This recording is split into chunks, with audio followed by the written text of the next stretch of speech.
নমস্কাৰ সকলোকে পুনৰবাৰ স্বাগতম জনাইছোঁ। আশা কৰোঁ সকলো ভালে আছে আৰু মোৰ আগৰ ভিডিঅ'সমূহ চাই আপোনালোকে এক্সামৰ প্ৰিপাৰেশ্যন কৰি আছে। মই এনচিয়েণ্ট ইণ্ডিয়া হিষ্ট্ৰীটো কমপ্লিট কৰিছিলোঁ, তাৰপিছত জিকেৰ কিছুমান ইম্পৰ্টেণ্ট ট্ৰিক দিছিলোঁ আপোনালোকক। সেই ট্ৰিকসমূহ যদি চোৱা নাই সেই ট্ৰিকসমূহ চাই ল'ব, কাৰণ আমি জিকে যদি মনত ৰাখিব বিচাৰোঁ তেনেহ'লে মনত ৰাখিবলৈ অলপ কঠিন হয়, কিন্তু ট্ৰিকৰ সহায়ত যদি মনত ৰাখোঁ তেনেহ'লে আমাৰ সহজতে মনত ৰয়। চ' এনচিয়েণ্ট ইণ্ডিয়া হিষ্ট্ৰী শেষ হোৱাৰ পিছত মই এতিয়া মিডিভেল ইণ্ডিয়া হিষ্ট্ৰী আৰম্ভ কৰিছিলোঁ। ইয়াৰ এটা পাৰ্ট অলৰেডি মই আপলোড কৰিছোঁ, যদি আপোনালোকে সেই পাৰ্টটো চোৱা নাই তেনেহ'লে চাই ল'ব। আৰু আজি আমি বাকী যিখিনি ৰৈ গৈছিল সেইখিনি আলোচনা কৰিম। চ' লাষ্ট ভিডিঅ'ত আমি কি পাইছিলোঁ যে দিল্লী চুলতানেটত প্ৰথম যিখন সাম্ৰাজ্য প্ৰতিষ্ঠা কৰিছিল সেই সাম্ৰাজ্যখনৰ নামটো কি আছিলে? স্লেভ ডাইনাষ্টি বা গোলাম বংশ। আৰু গোলাম বংশৰ ৰজা বলবানৰ গ্ৰাণ্ডছনক হত্যা কৰিছিল কোনে? খিলজী ফেমিলিয়ে। আৰু খিলজী ফেমিলিয়ে বলবানৰ গ্ৰাণ্ডছনক হত্যা কৰি নতুন এখন সাম্ৰাজ্য প্ৰতিষ্ঠা কৰিছিল। সেই সাম্ৰাজ্যখনৰ নামটো কি আছিলে? খিলজী ডাইনাষ্টি। ঠিক আছে, চ' আজি আমি খিলজী ডাইনাষ্টিৰ বিষয়ে আলোচনা কৰিম। খিলজী ডাইনাষ্টিৰ ফাউণ্ডাৰ কোন? এক্সামত কুৱেশ্যন আহিব যে খিলজী ডাইনাষ্টি কোনে প্ৰতিষ্ঠা কৰিছিল? তাৰ কাৰেক্ট এনচাৰ কি হ'ব? জালালুদ্দিন খিলজী। জালালুদ্দিন খিলজীয়ে খিলজী ডাইনাষ্টি প্ৰতিষ্ঠা কৰিছিল। তেখেতৰ পিছত ৰজা হ'ল কোন? আলাউদ্দিন খিলজী। জালালুদ্দিন খিলজীৰ পিছত খিলজী বংশৰ ৰজা হ'ল কোন? আলাউদ্দিন খিলজী। আলাউদ্দিন খিলজী কোন আছিল? আলাউদ্দিন খিলজী আছিলে জালালুদ্দিন খিলজীৰ ভতিজাক আৰু স্বনিৰ্লো। এই আলাউদ্দিন খিলজীয়ে জালালুদ্দিন খিলজীক হত্যা কৰি ৰাজসিংহাসনত বহিছিল আৰু শাসন চলাইছিল। ঠিক আছে, এতিয়া আলাউদ্দিন খিলজীৰ বিষয়ে আমি কেইটামান ইম্পৰ্টেণ্ট পইণ্ট জানিব লাগিব। ফাৰ্ষ্ট পইণ্টটো হৈছে যে আলাউদ্দিন খিলজীয়ে মাৰ্কেট কণ্ট্ৰল পলিচি তেখেতে আৰম্ভ কৰিছিল। কি কৰিছিল? Market control policy. তাৰ মানে কি? বজাৰত যিবোৰ আমাৰ সামগ্ৰী থাকে সেই সামগ্ৰীসমূহৰ দামটো ফিক্স হ'ব, কোনেও নিজৰ মতে তাৰ মূল্যটো বেছিকৈ ল'ব নোৱাৰিব। আৰু কোনেও যাতে বদমাচি নকৰে তাৰ বাবে আলাউদ্দিন খিলজীয়ে কি কৰিছিলে? কিছুমান চোৱা ৰাখিছিল আৰু মাৰ্কেটৰ তত্ত্বাৱধানত কিছু লোকক দায়িত্ব দিয়া হৈছিলে। চ' মাৰ্কেট কণ্ট্ৰল পলিচি কোনে আৰম্ভ কৰিছিল বুলি যদি আমাৰ এক্সামত কুৱেশ্যন আহে তেনেহ'লে এনচাৰ কি হ'ব? আলাউদ্দিন খিলজী। আলাউদ্দিন খিলজীয়ে দিল্লীত 3খন মাৰ্কেট পাতিছিল। তাৰে এখন মাৰ্কেট কিহৰ কাৰণে আছিলে? ফুড গ্ৰেইনছৰ কাৰণে আছিলে। এখন মাৰ্কেট আছিলে কষ্টলি ক্লথছ, আৰু থাৰ্ড মাৰ্কেটখন আছিলে কি? হৰ্চ, স্লেভ আৰু কেটেলছৰ কাৰণে। এইখিনি আপোনালোকে নোট বনাই ল'ব। আলাউদ্দিন খিলজী আছিল প্ৰথমগৰাকী তুৰ্কিছ চুলতান যোনে কি কৰিছিলে? ৰিলিজিয়নক পলিটিক্সৰ পৰা পৃথক কৰিছিলে। আলাউদ্দিন খিলজী আছিল প্ৰথমগৰাকী তুৰ্কিছ চুলতান অফ দিল্লী যোনে কি কৰিছিলে? ৰিলিজিয়নক পলিটিক্সৰ পৰা পৃথক কৰিছিল। আৰু তেখেতে কৈছিল কি? কিংশ্বিপ ন'জ ন' কিংশ্বিপ। চ' এইটো ইম্পৰ্টেণ্ট, এক্সামত এইটো কুৱেশ্যন আহি যায় যে কিংশ্বিপ ন'জ ন' কিংশ্বিপ বুলি কোনে কৈছিলে? তাৰ এনচাৰটো কি হ'ব? আলাউদ্দিন খিলজী। আলাউদ্দিন খিলজীৰ ৰাজপ্ৰসাদত এজন পয়েট আছিলে, তেখেতৰ কোৰ্টত এজন পয়েট আছিল। সেই পয়েটজনৰ নামটো কি? আমিৰ খুচৰো। আমিৰ খুচৰো এইটো কাৰণে ইম্পৰ্টেণ্ট যে আমিৰ খুচৰো কি বুলি জনা যায়? পেৰট অফ ইণ্ডিয়া বুলি জনা যায়। এক্সামত কুৱেশ্যন আহি যাব আমাৰ যে পেৰট অফ ইণ্ডিয়া বুলি কাক জনা যায়? তাৰ এনচাৰ কি হ'ব? আমিৰ খুচৰো। আৰু তেখেতে কাৰ কোৰ্ট পয়েট আছিলে? আলাউদ্দিন খিলজী কোৰ্ট পয়েট আছিলে। আৰু আমিৰ খুচৰোৱে লিখা দুখনমান ইম্পৰ্টেণ্ট কিতাপ হৈছে কি? এখন হৈছে লাইলা মজনু আৰু আন এখন হৈছে কি? তুগলকনামা। এইকেইখন ইম্পৰ্টেণ্ট বুক। ইয়াৰ ওপৰত কুৱেশ্যন আহি থাকে যে লাইলা মজনু কোনে লিখিছিলে বা তুগলকনামা কোনে লিখিছিলে? তাৰ এনচাৰ কি হ'ব? আমিৰ খুচৰো। আৰু আমিৰ খুচৰো কাৰ court poet? Alauddin Khilji court poet. আৰু তেখেতক কি বুলি জনা যায়? পেৰট অফ ইণ্ডিয়া বুলি জনা যায়। এইখিনি ইম্পৰ্টেণ্ট, নোটটো বনাই ল'ব। খিলজী ডাইনাষ্টিৰ লাষ্ট কিং কোন আছিলে? খুছৰাম খান। আৰু এই খুছৰাম খানক হত্যা কৰিছিল ঘাজি মালিকে। খিলজী বংশৰ যিজন লাষ্ট কিং আছিলে তেখেতৰ নাম আছিলে খুছৰাম খান, আৰু তেখেতক হত্যা কৰিছিল কোনে? ঘাজি মালিকে। আৰু ঘাজি মালিকে খুছৰাম খানক হত্যা কৰি তেখেতে কি টাইটেল লৈছিলে? গায়াছুদ্দিন তুগলক। আৰু এই গায়াছুদ্দিন তুগলকে দিল্লীত এখন নতুন সাম্ৰাজ্য সৃষ্টি কৰিলে। সেই সাম্ৰাজ্যখনৰ নামটো কি? তুগলক ডাইনাষ্টি। এতিয়া এক্সামত আমাক কুৱেশ্যন আহিব পাৰে যে তুগলক ডাইনাষ্টিৰ প্ৰতিষ্ঠাপক কোন? এনচাৰ কি হ'ব? গায়াছুদ্দিন তুগলক। আৰু গায়াছুদ্দিন তুগলকৰ যিটো মেইন নাম আছিলে, অৰিজিনেল নাম, সেইটো হৈছে কি? ঘাজি মালিক। আৰু সেই ঘাজি মালিকে খিলজী ডাইনাষ্টিৰ লাষ্ট ৰজাজনক হত্যা কৰিছিল আৰু গায়াছুদ্দিন তুগলক নাম লৈ তুগলক ডাইনাষ্টিৰ প্ৰতিষ্ঠা কৰিছিল। ঠিক আছে, গিয়াছুদ্দিন তুগলকৰ পিছত তেখেতৰ চন ৰজা হৈছিলে, তেখেতৰ পুত্ৰজনৰ নাম কি আছিলে? জাউনা।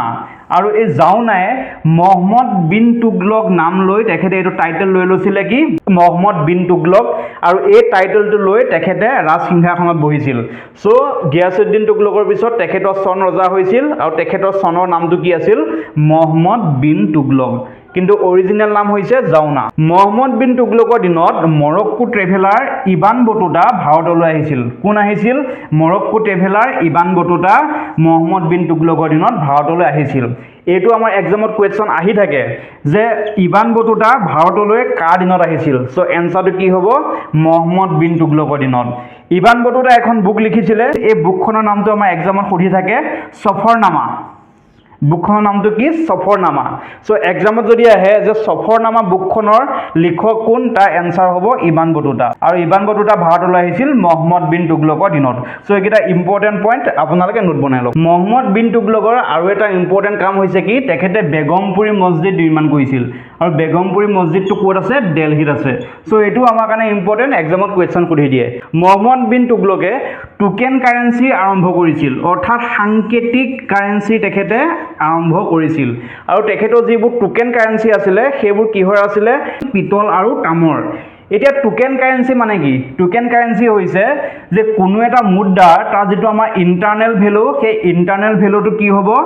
কম হ'ব। কিহতকৈ কম হ'ব? তাৰ যিটো প্ৰিণ্টেড ভেলু, ঠিক আছে, যে কোনো এটা মুদ্ৰাৰ যিটো আমাৰ ইণ্টাৰনেল ভেলু অৰ্থাৎ অন্তৰ্নিহিত এটা মূল্য হ'ব, সেইটো প্ৰিণ্টেড ভেলুতকৈ কম হ'ব।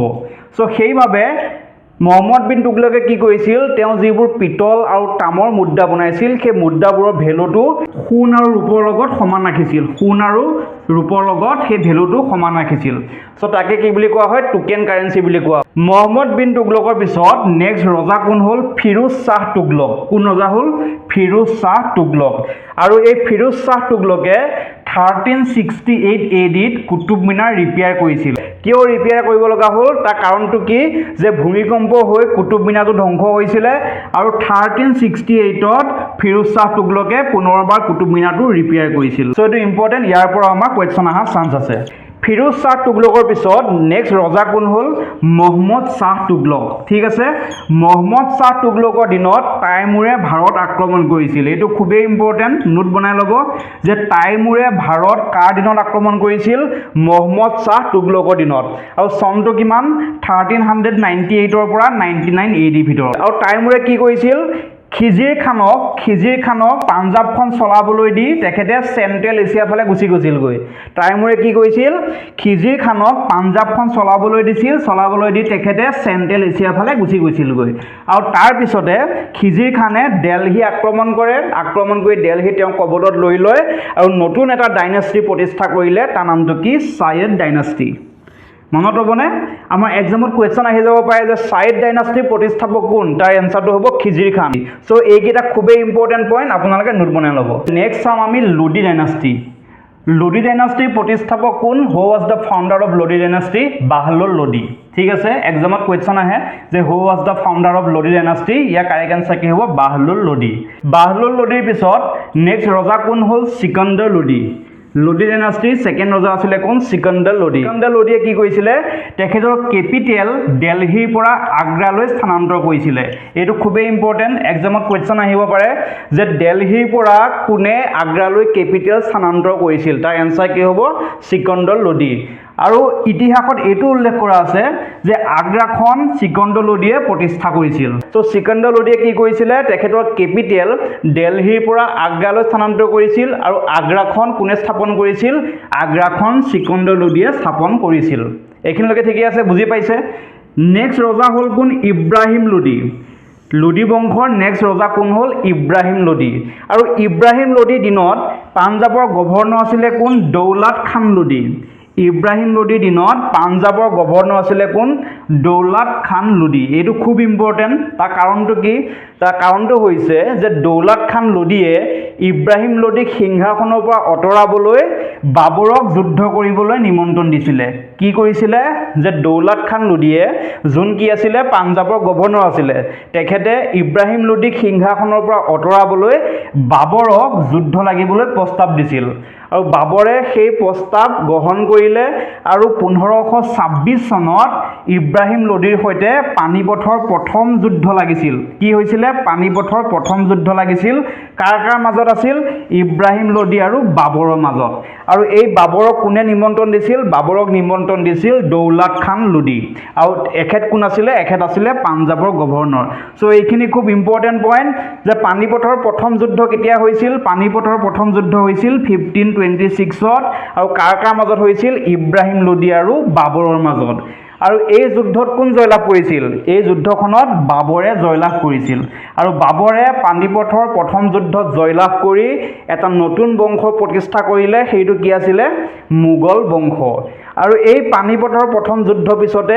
দিল্লী চুলতানেটৰ অন্ত পৰিছিল সো এইখিনিলৈকে আছিলে আমাৰ কি দিল্লী চুলতানেট আৰু এটা এক্সামত আমাক কোৱেশ্চন আহি যাব পাৰে যে লোদী বংশৰ শেষৰজন ৰজা কোন আছিল বা দিল্লী চুলতানেটৰ শেষৰজন ৰজা কোন আছিল তেখেতৰ নাম কি আছিলে ইব্ৰাহিম লোদী আৰু ইব্ৰাহিম লোদীক বাবৰে পানিপথৰ প্ৰথম যুদ্ধত হৰুৱাই কি কৰিছিল দিল্লী চুলতানেটৰ অন্ত পেলাই মোগল পিৰিয়ডৰ আৰম্ভ কৰিছিল এইখিনিলৈকে বুজি পালে সো আজি ভিডিঅ'টোত আমাৰ এইখিনি আছিলে নেক্সট ভিডিঅ'ত আমি মোগল পিৰিয়ডৰ বিষয়ে ভালদৰে আলোচনা কৰিম সো ভিডিঅ'টো যদি আপোনালোকে ভাল পালে তেনেহ'লে লাইক কৰি দিব আৰু চেনেলটো যদি এতিয়াও ছাবস্ক্ৰাইব কৰা নাই তেনেহ'লে ছাবস্ক্ৰাইব কৰি দিব কাৰণ মই এনেকুৱা ধৰণৰ ভাল ভিডিঅ' আগবঢ়াই যাম আজিলৈ ইমানেই ধন্যবাদ